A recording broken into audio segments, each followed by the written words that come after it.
The evolution of the U.S. Air Force flight clothing.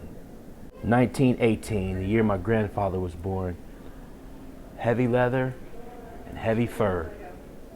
1920s through 1930. We're going to say there's plenty to see, buddy. 1943, 1945. Same year, but in the Pacific Theater where it's a whole lot warm.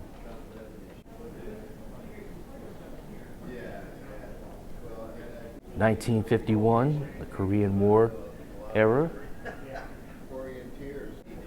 1966, Vietnam. 1989, I was 6 years old, taking it to the edge of space.